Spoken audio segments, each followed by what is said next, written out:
Assalamu alaikum. Dear aspirants, setting big goals is not a big deal, but struggling and aspiring wisely to achieve those goals is. I believe that same holds true for CSS PMS aspirants equally. And wise part for such aspirants is to get maximum score in a written part in respective exam to get desired allocation. So in this video, I will touch on that how to fetch maximum score to get desired allocation in respective exam. So dear aspirants, there are four basic techniques to get good score and good allocation consequently. First of all, you should carefully select your subjects. I have touched this matter at length in another video. You can consult that video. Secondly, there are some miscellaneous items that have very small appearance but they have very long term consequences in a collective manner on your score. I will discuss these things today in this video. Thirdly, there are mocks that too are very important to get good score. That helps you create simulation effect and practice your self in exam environment. And lastly, paper attempt technique.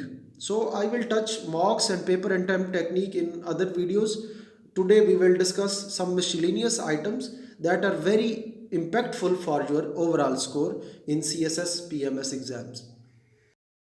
So dear fellows, as I already told you that this video is about some miscellaneous items that are small in their appearance but very effective in scoring well.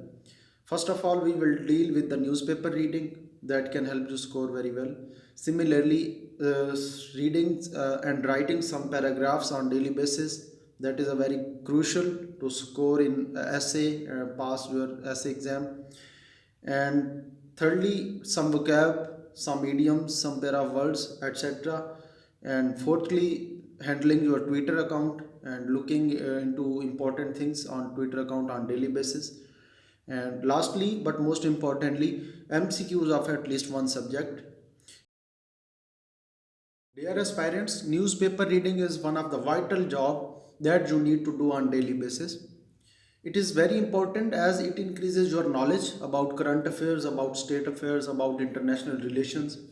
It keeps you update about current affairs of the country and other parts of the world equally. And it is also useful for Pakistan affairs and international relations. You know, these are the important subjects in CSS. If someone is opting for international relations, he or she must be updated about current affairs ongoing in the world. And lastly, but most importantly, it helps you specifically in current affairs paper as well. So now comes the question that how to read a newspaper effectively, smartly, wisely. I have made another video on this matter. I have discussed at length how to read a newspaper on a daily basis, how to extract important things out of it. You can consult that video to understand that how to read. Secondly, I hope that you all understand that 97% failure is in CSS essay and that is because of lack of practice. So I will advise that you should keep on writing at least one or two paragraphs on daily basis. You can choose whatever topic you want to write on.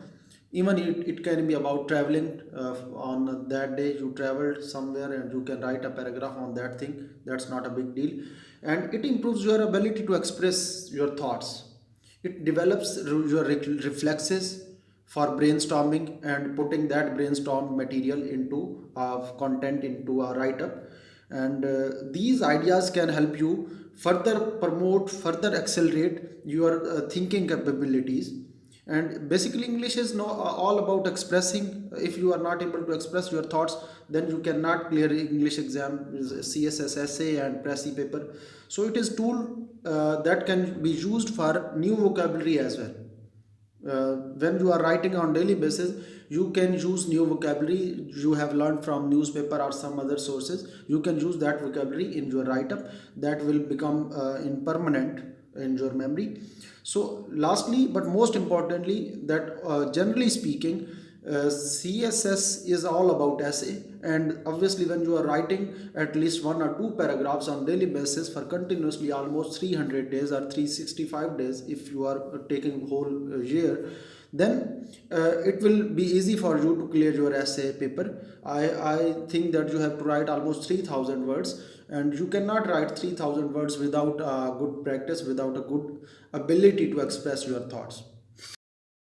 Now comes the turn of very minute but very important items. When you will work on these items, at the end of the year, you will understand the worth of this material, and that is vocabulary, idioms, pair of words, and ahadith and verses of Islamic studies. Because you need to substantiate your data with these things, so you need to learn these things very timely. Because when the exams are close, you cannot work on these things because you have a very limited time frame to work, and you need to work on subjective part, not on the objective part. So vocabulary, you should work on at least 5 to 10 words on daily basis. Similarly, 5 to 10 idioms on daily basis. You can learn almost 5 pair of words or whatever suits you on daily basis. And again, correction rules, you should learn correction rules, 5 maybe 10 on daily basis. And lastly but most importantly, Islamic study related content, for example ahadith and ayat. These are very important items because these help you score good in Islamic study exam. Because if your content is not substantiated with some kind of sportive data, then it is worthless almost. Continuously work on these things on daily basis, so that at the end of the year there is no work piled up and you just focus on your subjective part. Last comes the Twitter. I think it's equally important for CSS aspirants to have a Twitter account. You should follow important news platforms. Similarly, there are NGOs and international non-governmental organizations. They put their continuously they put their data on their Twitter accounts. You can fetch important items, important things out of those contents and can use later on. So you should follow these pages as well.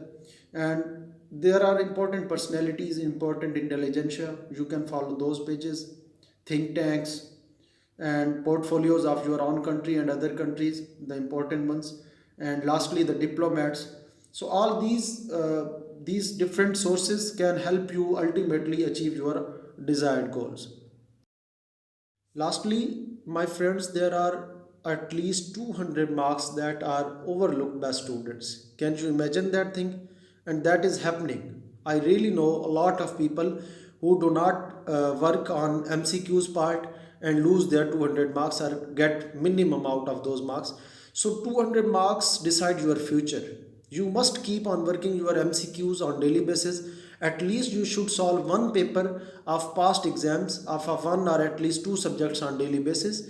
And in this way, you would be able to solve all the MCQs before your exams. And after that, you can opt for other sources as well to further cram, further memorize, further learn different MCQs so that you can fetch maximum marks out of 200 marks.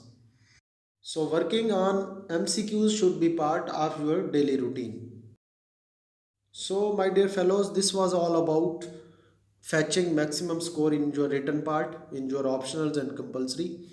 Though these things look very minute in their appearance, 5 vocab words, 10 idioms, one paper MCQs, looking Twitter for just 5, 10, 15 minutes, but collectively when you see, they make a lot of difference on your overall score. For example, MCQs part have 200 marks. So collectively they can make a lot of difference for your overall score and get you desired allocation. So please keep on working on these things on daily basis.